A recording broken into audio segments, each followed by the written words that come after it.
Nessa conjuntura, uma grande empresa de energia que juntasse Petrobras e Eletrobras, como muita gente propõe, poderia dar um impulso nesse processo? Falta empresas estatais que possam liderar esse processo?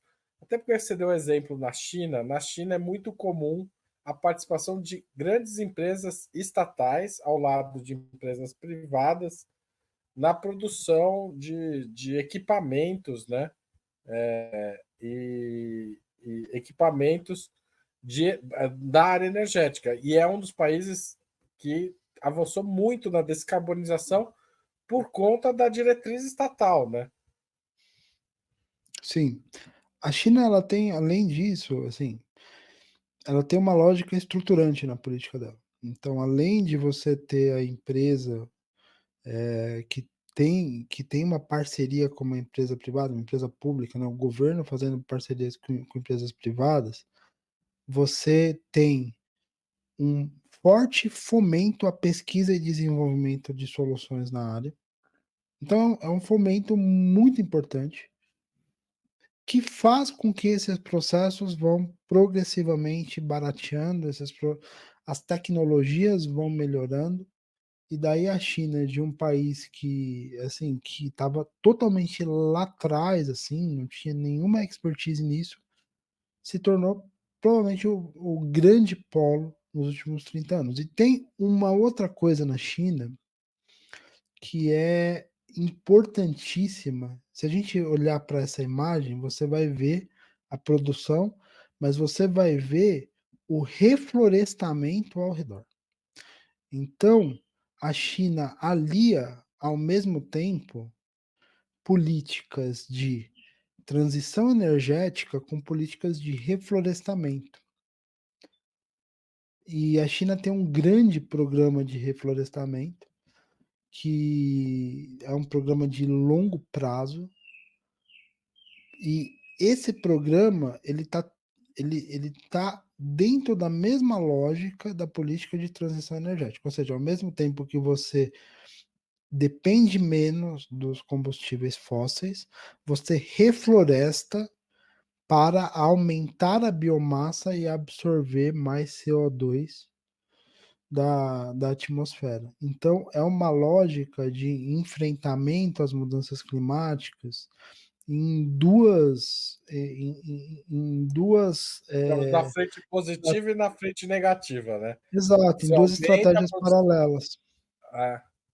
Muito interessante. Estive recentemente na China e é muito visível como é uma decisão política toda a questão ambiental. Uma das coisas que mais me impressionou lá em Pequim, por exemplo, em Beijing, é que quando a gente chegou na cidade, as pessoas estavam nadando num rio urbano, entre grandes avenidas, e não apenas nadando, mas também pescando, né? Ou seja,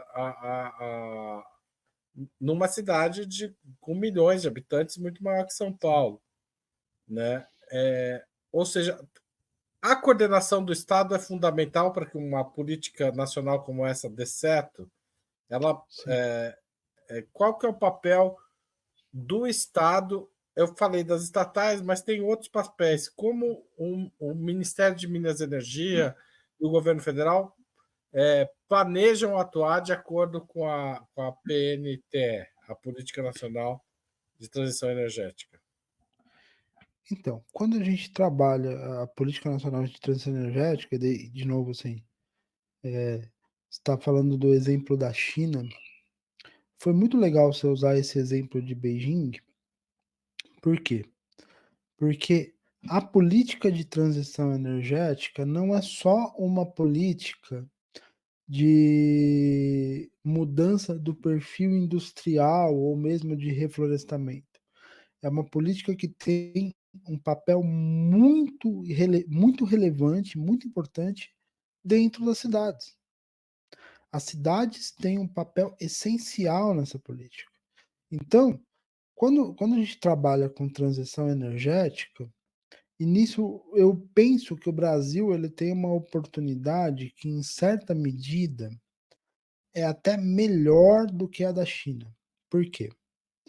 Porque a industrialização da China, a partir do Deng Xiaoping, lá no final da década de 70, começo da década de 80, foi uma industrialização nos moldes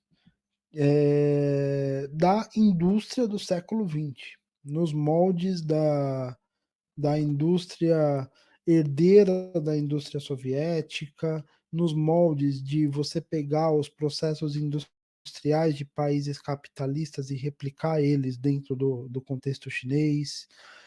E com pesquisa e desenvolvimento, é claro, mas essa pesquisa e desenvolvimento levou tempo para gerar frutos, mas essa industrialização foi nos moldes do século XX. O Brasil, que já tinha um modelo industrial, e esse modelo industrial ele foi com o tempo se deteriorando, especialmente a partir dos anos 80, a crise da dívida, depois veio o Collor, enfim, todo mundo conhece a história da desindustrialização brasileira. Ele tem a oportunidade de se reindustrializar com essa lógica da transição energética, da sustentabilidade, aplicada já ao século XXI.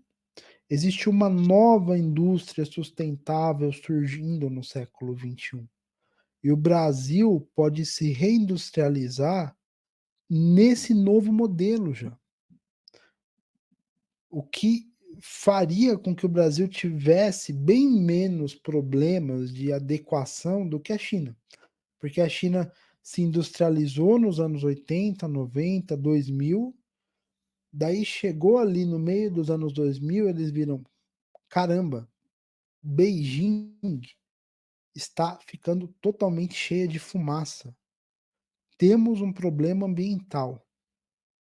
E a partir de então, eles estão direcionando os seus esforços para descarbonizar de alguma maneira, assim, diminuir a dependência de carvão, diminuir a dependência de combustíveis fósseis, e se intensificou esse esforço nos últimos anos. Mas é um esforço que o Brasil, em tese, num processo de reindustrialização, não precisaria ter. Por quê? Porque a reindustrialização brasileira, nessa ideia de transição energética em andamento, seria uma reindustrialização com indústrias já sob uma nova lógica, indústrias que já são construídas sob a lógica de ser uma indústria carbono zero, de ser uma indústria que não emite, de ser uma indústria que eventualmente se emite, compensa o carbono que emite.